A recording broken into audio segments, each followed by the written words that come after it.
안녕하십니까. 태백산직입니다.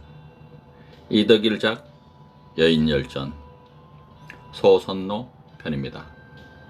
고구려와 백제를 세운 숨은 주역 소선노. 개국의 어려움. 개국은 천명이라고 합니다. 인간의 힘만으로는 이룰 수 없는 일이기 때문에 하늘의 명령을 받아야 가능하다는 뜻입니다. 그래서 개국 시조에게는 항상 조짐이 따라다닙니다. 조선 태조 이성계는 임금이 되기 전 파옥에 들어가 새 석가래를 치는 꿈을 꾸고 무학대세에게 그 뜻을 물었습니다. 무학은 몸에 새 석가래를 친 것은 왕자의 형상입니다 라며 축하했다. 그래서 그 땅에 절을 짓고 서광사라 이름 지었는데 서광이란 왕자를 풀이했다는 뜻이다. 고려 태조 왕건도 도참 사상의 대가 도선대사와 관련한 조짐이 있었습니다. 도선은 왕건의 아버지 용건에게 일러주는 대로 집을 지으면 천지의 대수에 부합해 내년에는 슬기로운 아들을 얻을 것이니 이름을 왕건이라고 지으라고 말했습니다. 그리고 봉투에 상가 그를 받들어 100번 절하면서 미래의 사만을 통합할 대원 군자를 그대에게 드리노라 라고 적어 주었습니다. 용군이 그가 시키는 대로 집을 짓고 살았더니 그달부터 아내에게 태기가 있었고 10달 뒤에 낳은 아이가 왕건이라는 것입니다. 이처럼 개국 시조에게는 천명의 조짐들이 전해지는데 이는 조작일 수도 있지만 역설적으로 개국의 어려움을 말해주는 사례이기도 합니다. 하늘의 점지를 받아야 가능한 일이 개국이라는 뜻입니다. 그런데 우리 역사에는 한 번도 아니고 2번이나 나라를 창업한 인물이 있습니다. 소선노라는 여성이 그 주인공입니다. 그러나 그의 인생 전반부는 시련의 연속이었습니다. 지금으로부터 약 2000여 년 전, 기원전 37년까지만 해도 만주 졸본천, 중국 요녕성 홍강에 살던 소선노에게 객관적으로 미래는 없었습니다.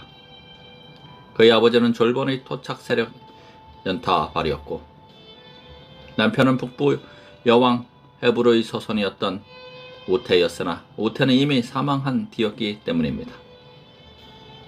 남편과 함께 펼치려던 큰 포부는 남편의 사망과 함께 무덤 속에 들어가 버렸습니다. 소선노에게 남은 인생은 두 아들 비루와 원조를 잘 기르는 것뿐이었습니다. 전쟁이 일상화된 고대 사회에서 남편 없는 여성이 할 수 있는 사회 역할은 극히 제한되어 있었습니다. 주몽과 만나 고려를 열다. 그 무렵 기원전 37년경 소선노 앞에 나타난 남자가 주몽이었습니다. 그때 소선노의 나이 32이었고 주몽의 나이 21살이었습니다.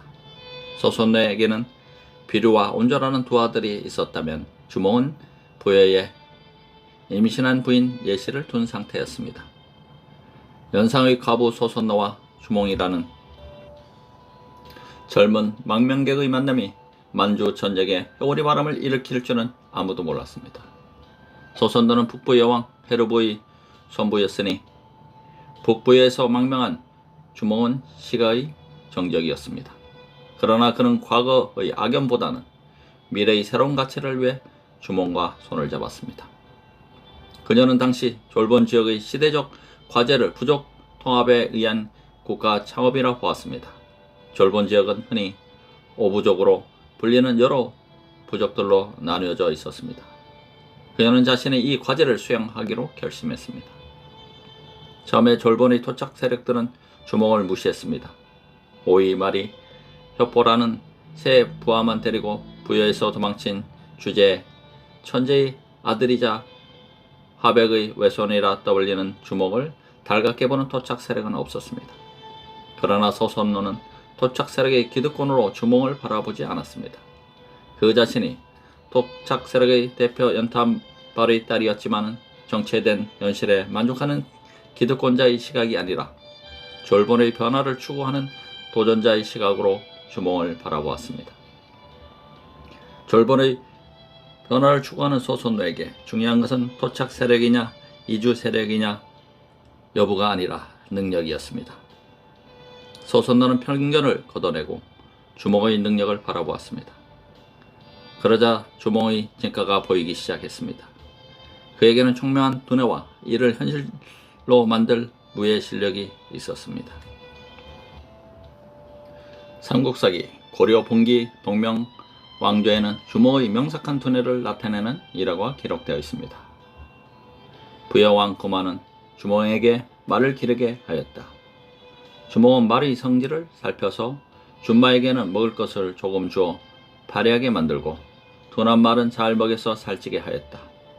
금화왕은 살찐 말은 자신이 타고 마른 말은 주몽에게 주었다. 주몽의 능력 중 가장 뛰어난 것이 활솜씨였다. 삼국사기 동명왕조에는 주몽이 7살 때 자신이 직접 활과 화살을 만들어 쏘았는데 100번 쏘면 100번 다 맞췄다고 기록하고 있으며 부여 속담에 활 잘 쏘는 것을 주몽이라고 하였기 때문에 이렇게 이름을 지었다고 기록하고 있다. 같은 조에는 금화왕이 들에서 사냥을 할 때 주몽은 활을 잘 쏜다 하여 화살을 적게 주었으나 주몽이 잡은 짐승이 훨씬 많았다고 기록되어 있다.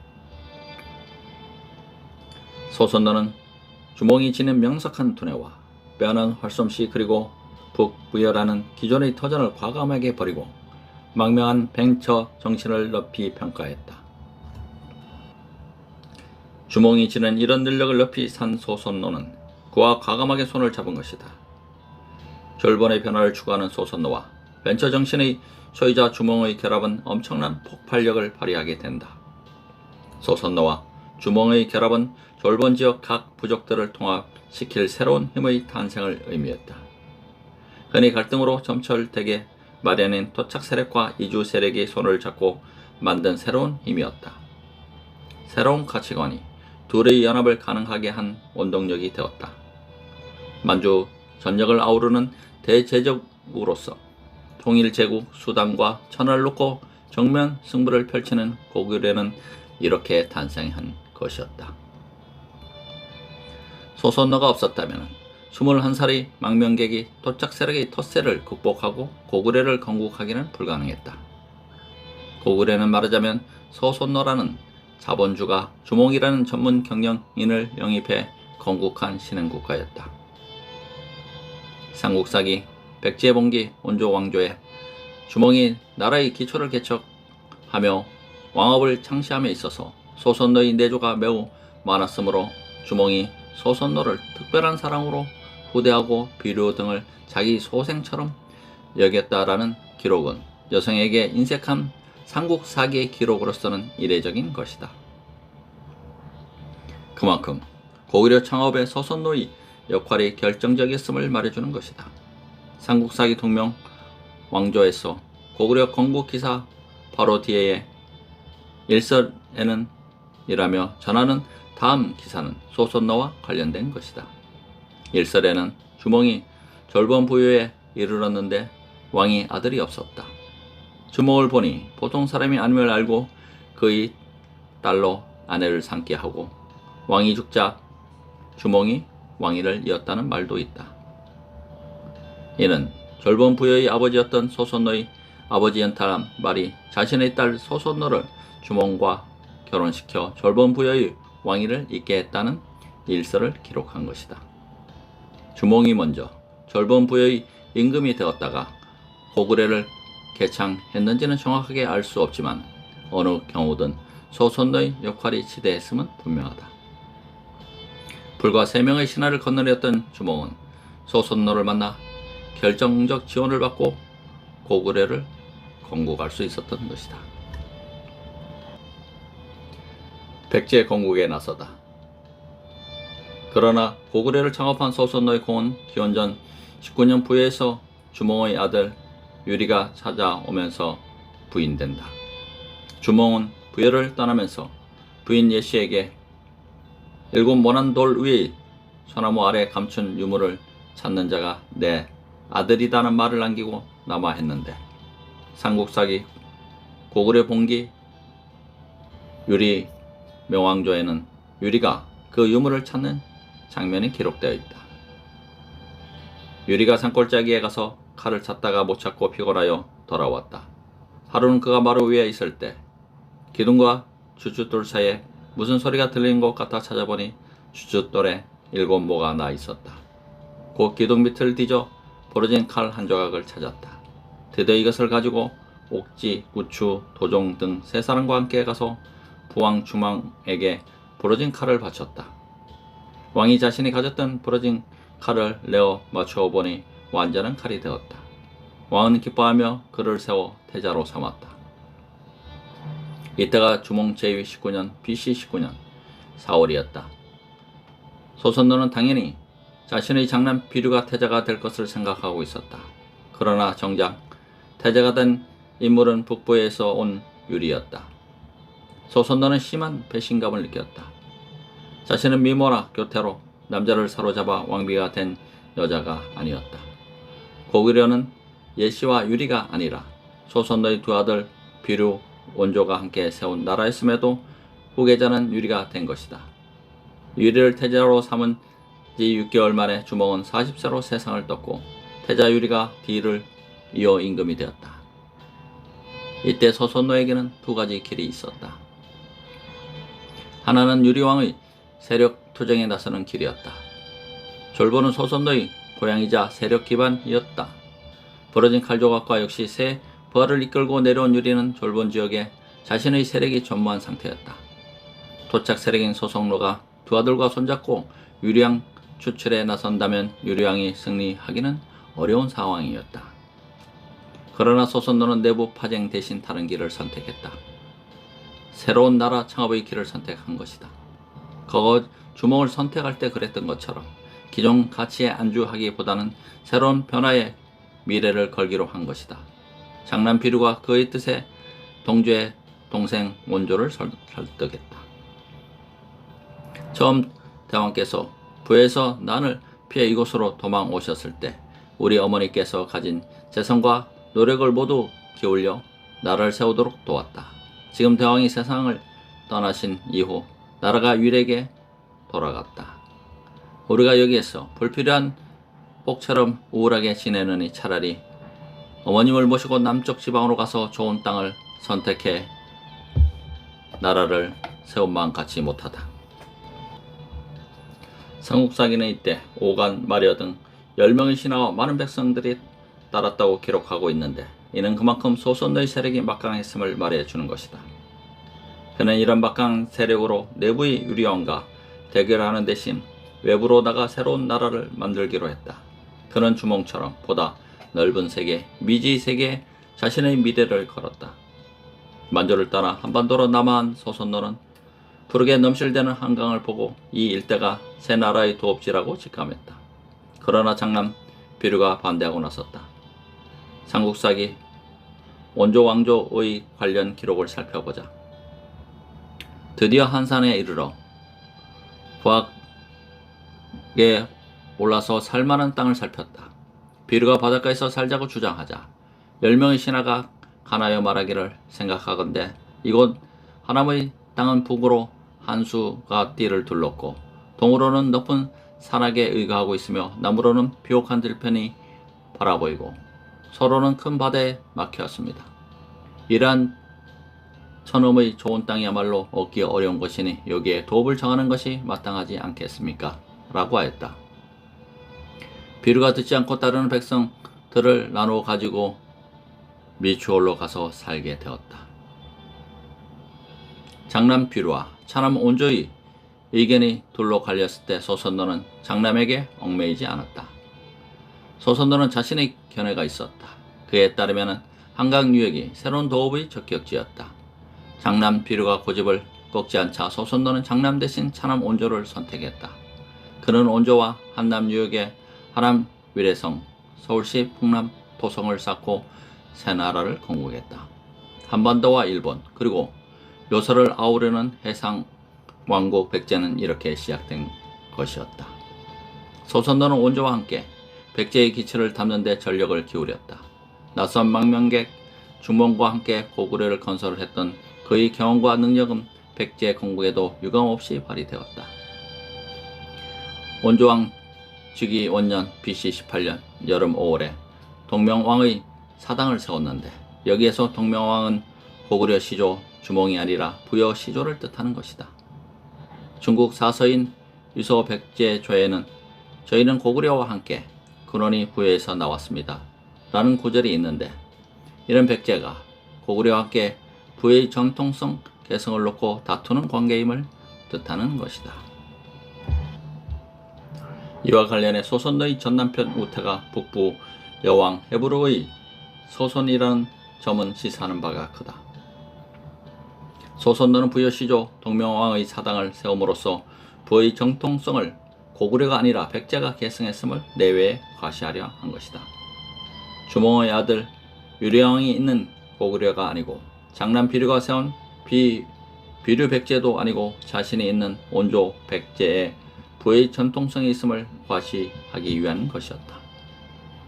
한강 유역을 도읍지로 정한 그녀의 선택은 미추홀을 선택한 비류가 습하고 물이 짜서 백성이 편하게 살 수 없어서 후회했다는 점에서 탁월함이 입증된다. 삼국사기에 따르면 미추홀이 땅이 습하고 물이 짜서 살 수 없게 되자 위례성으로 돌아온 비류는 이곳 도읍이 안정되고 백성들이 태평한 것으로 보고 그만 부끄럽고 한수로 병이나 죽고 그의 백성들은 모두 위례성으로 기속되었다고 한다. 소선너의 죽음과 천도. 삼국사기 원조 왕조 13년 BC 6년 왕모가 61세에 세상을 떠났다고 기록하고 있는데, 삼국사기의 왕모의 죽음에 대한 기록은 극히 희소하다는 점에서 소선너의 백제의 위치를 짐작하게 해준다. 그녀가 백제 건국의 주역이었던 것이다. 백제 건국에 있어서 그의 역할이 얼마나 컸는지는 소선너가 사망한 그해 5월 원조가 신하들에게 한 다음의 말에서도 알 수 있다. 나라 동쪽에는 낭랑이 있고 북쪽에는 말갈이 있어서 우리 강력을 침범하기 때문에 편안한 나라리 적다. 하물며 요즘에는 요상한 조짐이 계속 나타나고 국모마저 세상을 떠나셔서 스스로 편안할 수 없는 상태이니 반드시 도읍을 옮겨야겠다. 소선너의 공백은 원조에게 천도를 결심하게 할 만큼 컸던 것이다.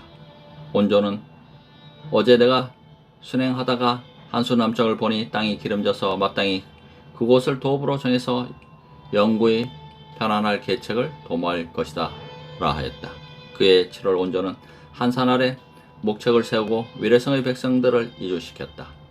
소선너의 죽음은 천도를 결심해야 할 정도로 원조나 백제 백성들에게는 큰 충격이자 손실이었던 것이다. 원조 왕은 일부 백성을 옮긴 후에도 천도 작업을 계속 수행해 그해 9월에는 성과 대고를 쌓고 이듬 해인 제위 14년 정월 정식으로 천도했다. 그런데 제위 17년 봄 낭랑이 내침해 위례성을 불지르는 사건이 발생했다. 그러자 백제에서는 그해 4월 사당을 세워 국가의 안녕을 기원했는데 그 사당에 모인 인물이 다른 아닌 국모 소선노였다. 소선노는 백제에서 신앙의 차원으로 승화한 것이다.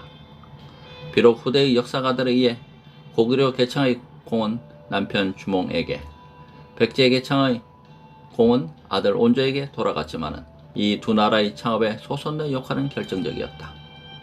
남성 중심의 역사관 때문에 그 이름은 역사서에서 점차 지워져 그 편님밖에 남아있지 않지만 삼국 사기가 일설로서 그의 이름을 전하지 않을 수 없었다는 사실 자체가 소선노의 활약상을 짐작하게 해준다. 우리 역사가 중에서 소선에게 가장 먼저 주목한 인물은 단재 신채호 선생이다. 그는 조선 상고사에서 소선노는 조선 사상의 유일한 여제왕의 상업자일 뿐더러 고구려와 백제의 양국을 건설한 자라고 규정짓고 있다. 그런데 신채호는 삼국사기와 약간 다르게 해석하고 있다. 소선노는 추모왕 주모에게 청해 많은 금은 보조를 나누어 가지고 내려와 만왕에게 뇌물을 바치고 미추홀과 화북, 위례홀 등을 얻어 소선노가 왕호를 칭하고 국호를 백제하라고 했다는 것이다. 주몽에게 유리를 인정해주는 대가로 많은 보물을 가지고 남아해 백제를 세우고 자신이 왕이 되었다는 것이다. 삼국사기는 소선노 일행이 한강유역에 도착한 직후 비류 백제와 원조 백제가 갈리는 것으로 설명하고 있지만 신채호는 소선노가 여왕일 때는 두 아들이 모두 함께 있었던 것으로 보고 있다. 조선 상고사의 일부를 인용해보자. 소선노가 죽은 후에 비류 원조 양인이 상의하여 가로되 서북의 낭랑, 한사군의 낭랑군이 아니라 채씨 낭랑군을 뜻한다. 얘가 날로 심약하여 소선노 같은 성덕이 없고서는 이 땅을 지킬 수 없으니 차라리 세터를 보아 촌도함이 가다고 하고, 이에 형제가 오간 마려등과 함께 부하에 올라 서울로 3월 만을 자리를 살필세 비류는 미추호를 잡고 원조는 하남 위례호를 잡아 형제의 의견이 충돌되었더라. 모씨 같은 성덕이 없고서는 이 땅을 지킬 수 없다고 전도를 결정하는 것은 백제의 창업에 있어서 소선노의 역할이 얼마나 지대했는지를 말해주는 것이다. 여기에서 신채호는 소선노가 죽은 후에 두 형제가 갈라지는 것으로 보는데, 소선노가 사망하는 원조 13년 BC 6년은 원조의 연조가 아니라 소선노의 연조라는 것이다. 즉 원조 13년은 소선노 제위 13년이며 다음 해가 원조 14년이 아니라 원조 원년이라는 것이다. 신채호는 백제의 시조를 원조가 아니라 소선노로 본 것이다. 비류와 원조가 언제 분기했는지는 논란의 여지가 있지만 소선노를 백제의 창업 군주로 본 것은 그의 탁월한 해안이라 하지 않을 수 없다. 무력이 모든 것을 결정짓던 고대에 여성의 몸으로 국가를 건설한다는 것은 불가능에 가까운 일이었다.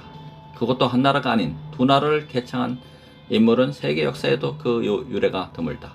이런 의미에서 소선노는 우리 역사뿐만 아니라 세계사적 의미를 획득할 수 있는 인물이다. 세월이 흘러 남성 우월주의에 밀려 우리 역사에 조차 묻혀버렸지만, 비류 백제. 삼국사기 원조 왕조는 비추홀을 도읍지로 선택한 비류가 위례성으로 돌아와 부끄러움 속에 죽은 것으로 기록하고 있지만 아직도 비류에 관한 논란은 끊이지 않는다. 논란의 핵심은 비류 백제가 상당 기간 존속했다는 것이다. 비류 백제의 도읍지에 관해서는 그간 많은 논란이 일어왔는데 인천의 문학산이라고 보는 주장이 가장 일반적이다. 문학산 꼭대기에 비류 백제의 도읍지터가 남아있다는 것이다. 인천을 비추홀이라고 부르는 것은 비류 백제의 도읍지라는 이유에서이다. 그러자 농학자이자 사학자인 김성호는 비류 백제의 도읍지를 아산만 지역으로 비정했다. 나아가 그는 비류 백제가 원조왕에게 기부해 멸망한 것이 아니라 그 후까지 존속했다고 주장하고 있다. 계속 존속하던 비류 백제의 마지막 왕인 응신이 서기 396년 고구려 광개토왕의 공격을 받고 일본으로 건너가 15대 일왕이 되었다는 것이다. 응신은 이전의 일본 왕들과 다른 성을 사용함으로써 일본 서기가 표방하는 만세 일개 황통에도 어긋나는 것이 그의 주장인데, 일본 왕실의 뿌리가 아직도 베일에 쌓여 있다는 점에서 일본 왕실의 뿌리를 비류 백제와 연결한 그의 주장은 많은 관심을 자아내고 있다. 이처럼 소선노를 떠나 비추홀에 도읍한 비류 백제의 자취는 아직도 베일에 쌓여 있다. 주몽의 어머니. 고려시대 문인 이규보는 동명왕편에서 구삼국사를 인용해 주몽의 어머니에 대해서 보다 자세히 적고 있다. 왕이 주몽의 뜻을 시험하기 위해 말을 기르게 하자 주몽은 속으로 한을 품고 어머니에게 이렇게 말한다. 내가 천재의 손으로 남의 목마를 하니 살아도 죽은 것과 같습니다. 남쪽 땅에 내가 따로 나라를 세우고 싶지만 어머니가 계셔서 제 마음대로 하기 어렵습니다. 그 어머니는 이렇게 대답한다. 나 역시 밤낮 통한하고 있다. 들으니 먼 길을 가는 자는 반드시 준말을 타고 가라고 했으니 내가 능히 말을 택하겠다. 어머니가 마구간에 가서 긴 채찍을 휘두르니 여러 마리 다 놀라 달아는데 그 중에서 한 적토마가 능히 한 굽에 2장의 너비씩 뛰어 달아났다.